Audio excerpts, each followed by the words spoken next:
3, 2, 1.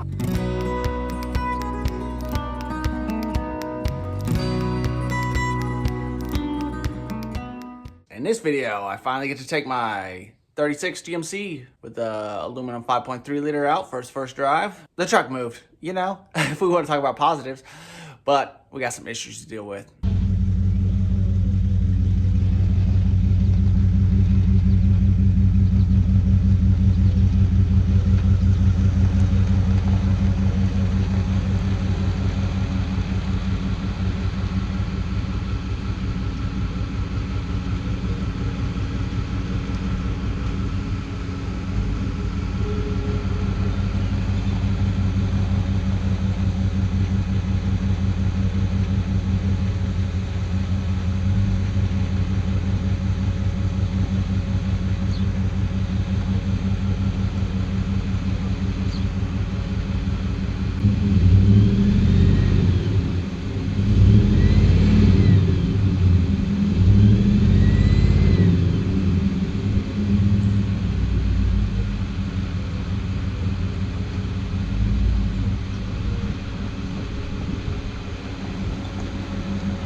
Who is that?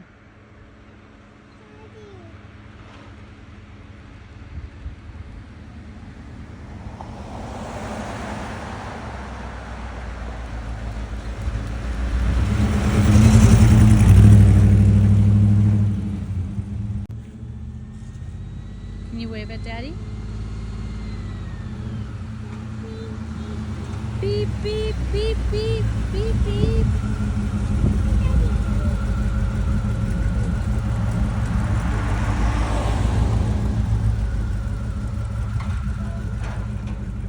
Well, took her out. Still kind of messing with the tranny fluid. I think it needs to cycle through the gears before the tranny kind of settles. Obviously, if you haven't been following, I rebuilt the tranny and I did seals and stuff in the engine too, but the tranny is probably what needs to break in a little bit. Manual steering is amazingly rough, but it is what it is. I backed it up a few times and I just got done taking it just down this dead end street over here and back. But now I'm gonna take it and try to get it up, shift up into third, see what happens. Probably not gonna film because I'm super nervous and I'll be driving. I need both hands with this truck.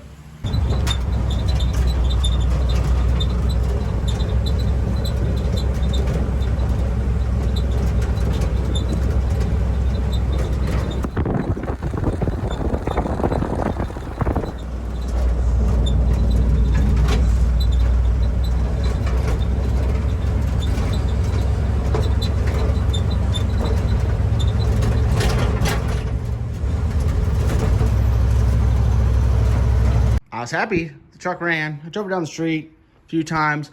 The tranny is not shifting great. So I kind of was hoping I'd get lucky on a couple things, and obviously it didn't pay off. Even though I kind of knew better, I was kind of hoping maybe the PCM could handle it. The issue I'm having is I have a Delmo kit on here, if you didn't know. It's an LS engine kit, so you hide your throttle body in here. Well, I wanted to save money and be cheap. I had already had the VATs deleted and it set up for the 67 a long time ago and ran it for a long time. Well, the difference was I didn't have this intake on here, and usually, you know, on an LS engine you have your throttle body, a gap, and a MAF sensor, a gap, and then an air cleaner. Well, this setup, I still wanted my MAF sensor, which is your mass airflow. It measures the air coming in and adjust your computer so that your engine runs properly. Well, hoping not to pay to get it retuned, I really wanted to run that again, because if you just run that and don't run a MAF sensor, you have to get your PCM tuned again. Well, obviously I was trying not to spend so much money, so I ran my MAF sensor up here. I kind of spaced it up seriously, my MAF sensor was probably almost that close before, but I think also because of the way the air flows in off the air cleaner, it's messing up something with my sensor. So I keep getting a trouble code saying that it's getting the wrong reading. It's probably just out of the PCM's parameters, which is anything I have to do in the PCM, I need to go get it tuned because I don't have a computer or anything for that. So super not fun. I'm gonna have to switch over to speed density mode. The only other solution I think I could do is space that up, which would look stupid. It already kind of looks a little too tall. I think that's also probably why the transmission is not shifting well. I was really hoping it wasn't. When I rebuilt it, hope something's wrong. Your shifting points are controlled by your PCM. You know, like if you're anti-LS engines, this is why you're anti-LS engines. Your computer controls it all. It's not like I can go in and manually do that. Bottom line is, the truck's not gonna be running right now. I'm still trying to get it ready. The all truck show at Carlisle, Pennsylvania is in August or 3rd. So I'm still trying to get it ready for that. I'm trying to get it for sale. I was hoping to post it up for sale since I was driving it. I thought I just had to fix a couple things, but it is what it is. So I think I'm going to start doing some research. I think I'm going to buy the HP tuners set up. That way I can go in and adjust the axle ratio. I can adjust the tire diameter. Obviously, there's a learning curve there. Hopefully I don't mess anything up. And then I can just run the speed density mode. I do not need this to be a race truck. In case you guys didn't see these race tires in the back, I just want it to drive nice and shift properly. And even my 67, I didn't think shifted amazing. And that's probably because I did switch my axle at one time. Hopefully I can set it up. I also don't think the person that did my tune the first time did it well, because he also left my fan always runs. So I don't know if he ran it like I had a mechanical fan, even though I told him I was going to an electric fan, but my fan always runs, so it kind of will keep the engine a little cooler than it wants to be. This engine, I know my hood hasn't been on, but it isn't really wanting to go over 160.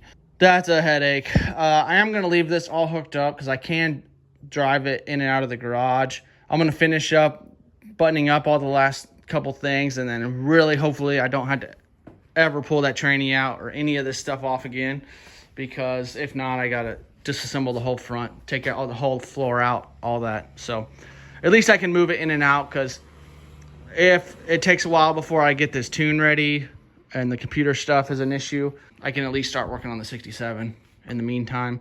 So another thing I'm dealing with, there's a decent amount of slack in the steering column.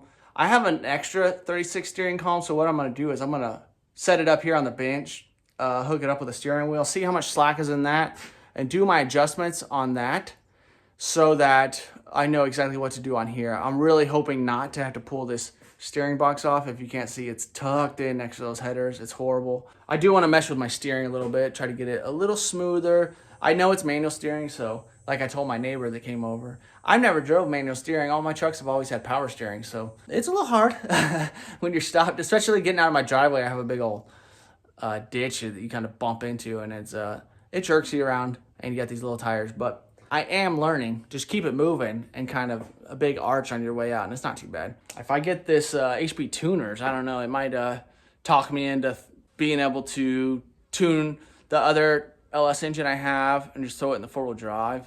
It's kind of avoiding it because paying someone to tune and all that gets expensive. That's why I was trying not to work on it on here. But a tune will cost what the HP tuner setup will cost, and hopefully I just don't blow my engine up. So that's what's going on with the 36 right now. Bummer, but it is what it is.